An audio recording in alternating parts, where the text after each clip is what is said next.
Hello everyone, কি খবর সবার? আশা করি সবাই ভালো আছো। সো আজকে তোমাদের সাথে শেয়ার করবো মক্কার থার্ড পার্ট জাবালে নূর। তো আমি এর আগে 2টা পার্ট তোমাদের সাথে শেয়ার করেছি, কিভাবে আমি উমরা করেছি, তারপর উমরা গিয়েছিলাম। আর আজকে তোমাদের সাথে শেয়ার করব যে মক্কায় লাস্ট যেই দিনটায় ছিলাম। তো উমরা করার পরে আমরা একটু বের হই, কারণ আমাদের হাতে সময় খুবই কম ছিল।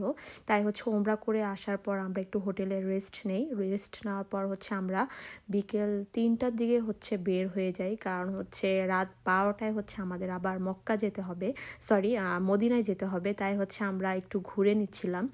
তো আশেপাশে দেখার মতো অনেক জায়গায় ছিল। তো আমাদের কাছে যে জায়গাগুলো ছিল আমরা সেগুলোই ঘুরে দেখানোর ট্রাই করছিলাম।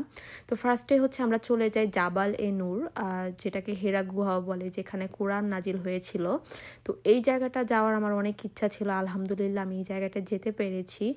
তো যাওয়ার পরে জায়গাটা এত সুন্দর লেগেছে আমার কাছে। আর এখন কিন্তু আগে কিন্তু এত কিছু ছিল না, এখন এটার পাশে রেস্টুরেন্ট হয়েছে বা আরও অনেক সুন্দর সুন্দর জায়গা হয়েছে।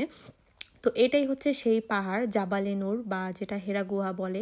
এইটার উপরে ওঠার আমার অনেক ইচ্ছা হয়েছিল, বাট এটার উপরে ওঠাটা আসলে তখন ইম্পসিবল ছিল, কারণ আমার পা অলরেডি অনেক ব্যথা ছিল। আর এটার উপরে উঠতে হলে অনেক সময় লাগে, যেটা আমাদের কাছে একদমই ছিল না। কিন্তু আমি অনেক এটার জন্য আফসোস করছিলাম, কারণ আমি অনেকেই দেখেছি যে আপনারা দেখতেছেন যে এই যে একটা সিঁড়ির মতো আছে, এটার উপরে ওঠার মতো। আগে কিন্তু এই সুবিধাটা ছিল না, এখন কিন্তু এই পাহাড়ে ওঠার মতো সিঁড়ির মতো স্টেপ আছে, আর সেটা বেয়ে বেয়ে কিন্তু অনেকে উপরে উঠে।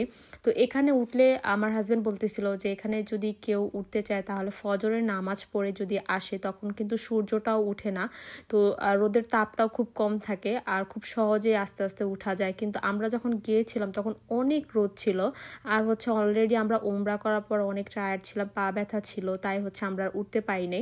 এখানে যারা মক্কাতে অনেকে 15 দিন 20 দিন এরকম সময় নিয়ে ঘুরতে আসে, তাদের জন্য আসলে এই জায়গাগুলো ঘোরা অনেক বেশি ইজি হয়। বাট আমাদের সময় খুবই কম ছিল, তাই আমরা সব জায়গাগুলো ঘুরেও দেখতে পারিনি। তো এটা নিয়ে আমার খুব মন খারাপ ছিল, যে আরও বেশি সময় নিয়ে আসলে আমার আরও বেশি ভালো লাগতো।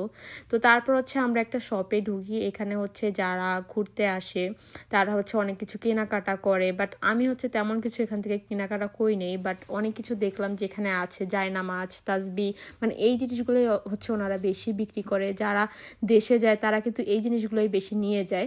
তো তারপর আমরা এখন চলে যাচ্ছি আরাফাতের ময়দানের দিকে। তো ওইটা আমাদের এটার পরেই আরাফাতের ময়দান। আর এগুলো কিন্তু মিনা, যারা বড় হজ করতে আসে তারা কিন্তু এইখানেই থাকে।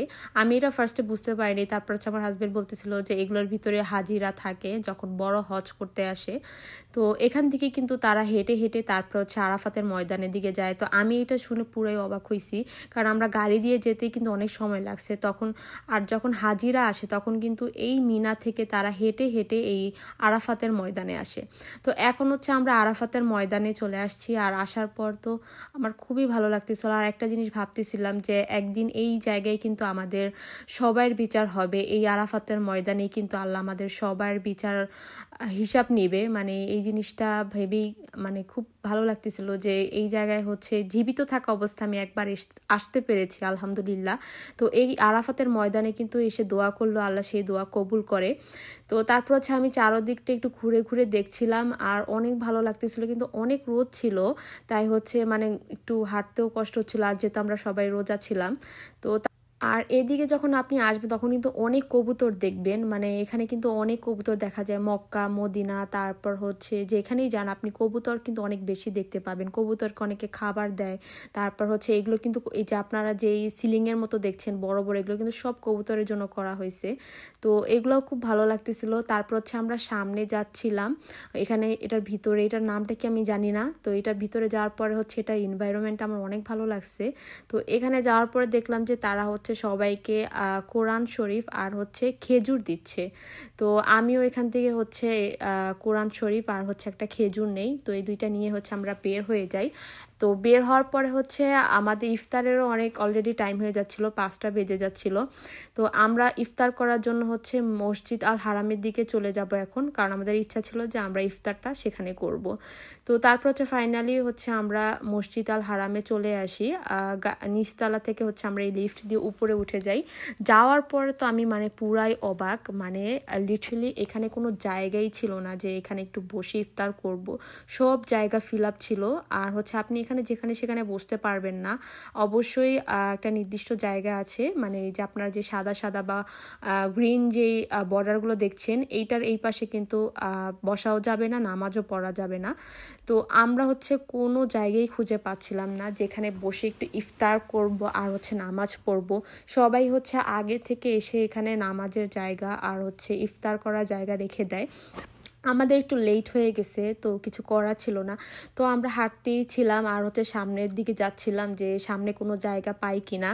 মানে আমরা কোনো জায়গায় খুঁজে পাচ্ছিলাম না, আমাদের মতো এরকম অনেকেই মানে কোনো জায়গায় খুঁজে পাচ্ছে না, সবাই কিন্তু ইফতার নিয়ে আসছে। তো আমরা হচ্ছে বাইরে থেকে কোনো ইফতারও নিয়ে আসতে পারিনি, যেহেতু হাতে টাইম খুবই কম ছিল, তাই হচ্ছে এখান থেকে যে ইফতারটা দেয় আমরা মোটামুটি ওইটাই খেয়ে নিয়েছিলাম। তো যাই হোক, আমরা এখানে ঘুরতে ঘুরতে তারপর হচ্ছে ফাইনালি একটা জায়গা পাই যেখানে বসে একটু ইফতার করতে পারি। আমি নামাজ পড়ার ইফতার পর হচ্ছে নামাজ পড়ার জন্য কোনো জায়গা পাচ্ছিলাম না, এরকম একটা অবস্থা। আর ওরা হচ্ছে যেখানে সেখানে নামাজ পড়তে দিবে না, একটা নির্দিষ্ট জায়গা আছে সেখানেই নামাজ পড়তে দিবে। আপনি মন চাইলেই রাস্তার মধ্যে বসে নামাজ পড়তে পারবেন না বা যেখানে সেখানে বসতে পারবেন না। তো তারপর হচ্ছে আমরা ইফতার করে নামাজ পড়ার পর মাগরিবে নামাজ পড়ে আমরা হচ্ছে এখন বের হয়ে যাই, কারণ আমাদের প্রচুর খিদা লাগছিল।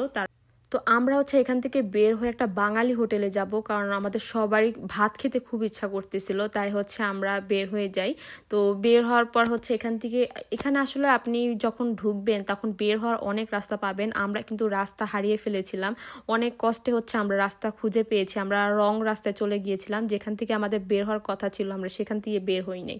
তো এই ছিল আজকের ভিডিওতে, আশা করি সবার ভিডিওটি ভালো লেগেছে। আল্লাহ হাফেজ এভরিওয়ান।